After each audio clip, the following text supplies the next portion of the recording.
You, John Fitzgerald Kennedy, do solemnly swear I, John Fitzgerald Kennedy, do solemnly swear that you will faithfully execute the office of President of the United States that I will faithfully execute the office of President of the United States and will, to the best of your ability, and will, to the best of my ability, preserve, protect, and defend the Constitution of the United States. preserve, protect, and defend the Constitution of the United States. So help you God.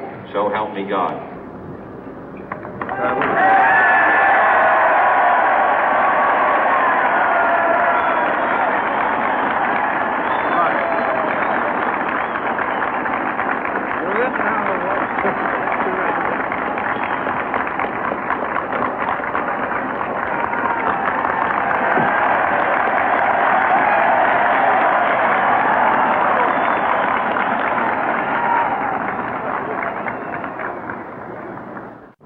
Vice President Johnson, Mr. Speaker, Mr. Chief Justice, President Eisenhower, Vice President Nixon, President Truman, Reverend clergy, fellow citizens.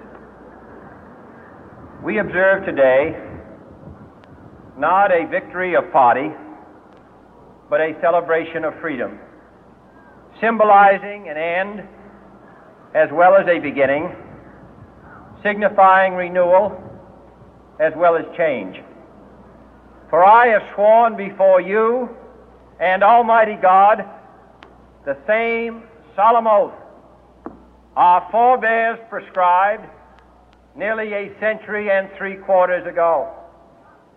The world is very different now, for man holds in his mortal hands the power to abolish all forms of human poverty and all forms of human life. And yet the same revolutionary beliefs for which our forebears fought are still at issue around the globe. The belief that the rights of man come not from the generosity of the state, but from the hand of God. We dare not forget today that we are the heirs of that first revolution. Let the word go forth from this time and place to friend and foe alike that the torch has been passed to a new generation of Americans born in this century, tempered by war, disciplined by a hard and bitter peace, proud of our ancient heritage, and unwilling to witness or permit the slow undoing of those human rights to which this nation has always been committed and to which we are committed today at home and around the world.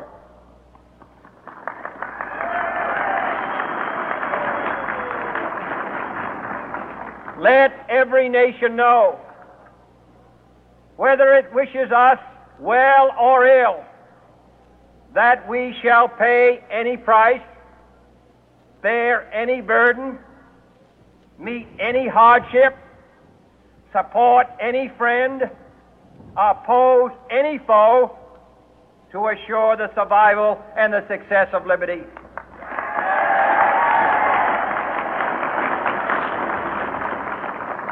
This much we pledge and more. To those old allies whose cultural and spiritual origins we share, we pledge the loyalty of faithful friends. United, there is little we cannot do in a host of cooperative ventures. Divided, there is little we can do, for we dare not meet a powerful challenge at odds and split asunder. To those new states whom we welcome to the ranks of the free, we pledge our word that one form of colonial control shall not have passed away merely to be replaced by a far more iron tyranny. We shall not always expect to find them supporting our view, but we shall always hope to find them strongly supporting their own freedom, and to remember that in the past, those who foolishly sought power by riding the back of the tiger ended up inside.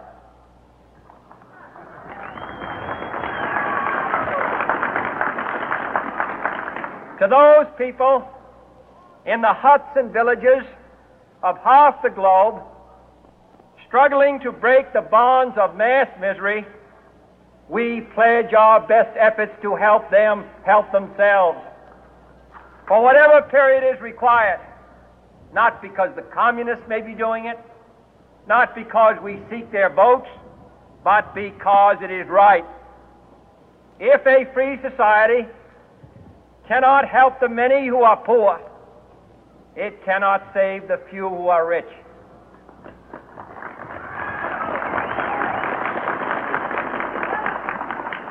To our sister republics south of our border, we offer a special pledge to convert our good words into good deeds, in a new alliance for progress, to assist free men and free governments in casting off the chains of poverty. But this peaceful revolution of hope cannot become the prey of hostile powers. Let all our neighbors know that we shall join with them to oppose aggression or subversion anywhere in the Americas. And let every other power know that this hemisphere intends to remain the master of its own house.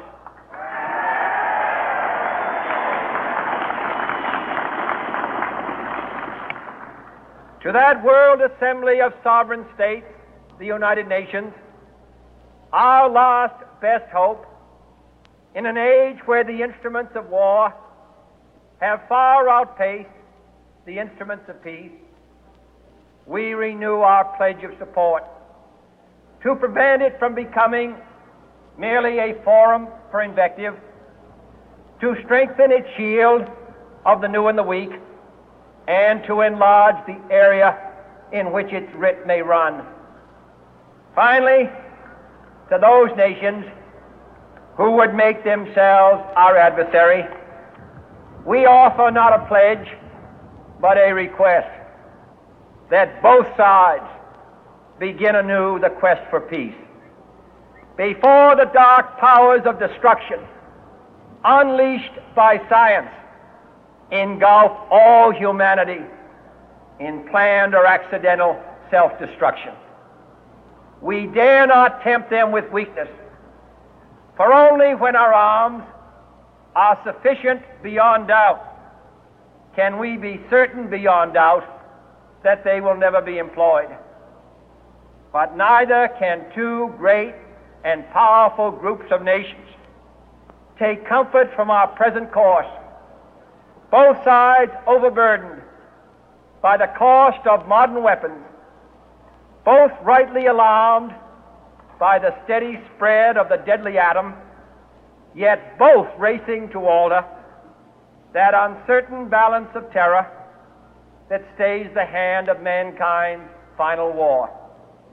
So let us begin anew, remembering on both sides that civility is not a sign of weakness, and sincerity is always subject to proof.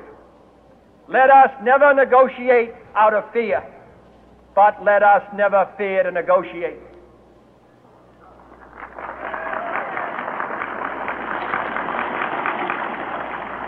Let both sides explore what problems unite us, instead of belaboring those problems which divide us.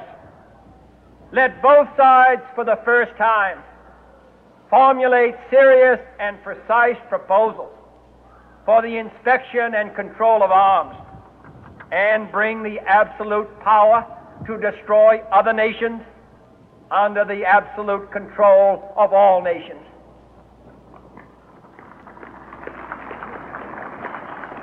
Let both sides seek to invoke the wonders of science instead of its terrors. Together, let us explore the stars, conquer the deserts, eradicate disease, tap the ocean depth, and encourage the arts and commerce. Let both sides unite to heed in all corners of the earth the command of Isaiah to undo the heavy burden and let the oppressed go free. And if a beachhead of cooperation may push back the jungle of suspicion, let both sides join in creating a new endeavor, not a new balance of power, but a new world of law, where the strong are just and the weak secure and the peace preserved. All this will not be finished in the first 100 days, nor will it be finished in the first 1,000 days, nor in the life of this administration, nor even perhaps in our lifetime on this planet. But let us begin.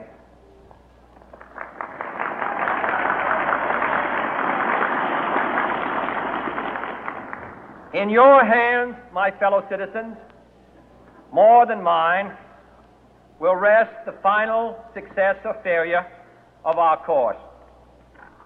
Since this country was founded, each generation of Americans has been summoned to give testimony to its national loyalty. The graves of young Americans who answered the call to service surround the globe.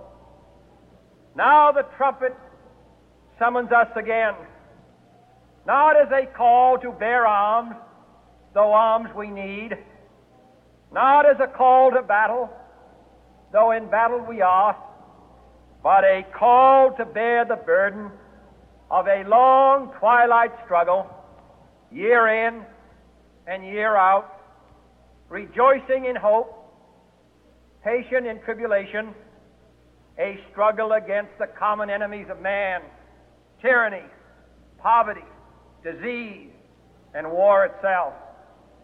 Can we forge against these enemies a grand and global alliance,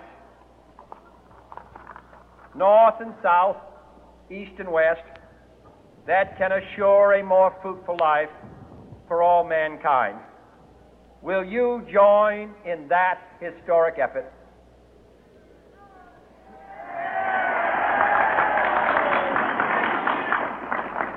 In the long history of the world, only a few generations have been granted the role of defending freedom in its hour of maximum danger. I do not shrink from this responsibility. I welcome it.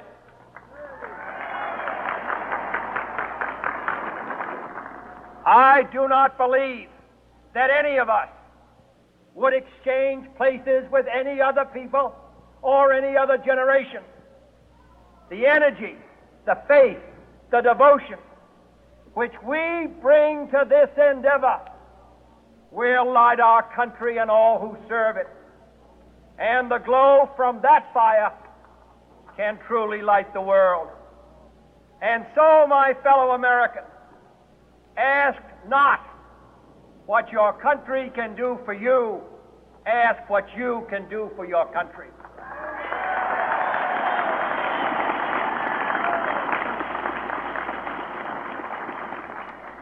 My fellow citizens of the world, ask not what America will do for you, but what together we can do for the freedom of man.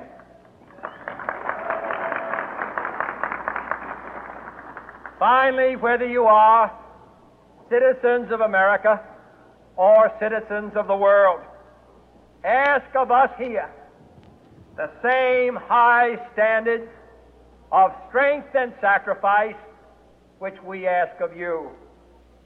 With a good conscience, our only sure reward, with history the final judge of our deeds, let us go forth to lead the land we love, asking His blessing and His help, but knowing that here on earth God's work must truly be our own.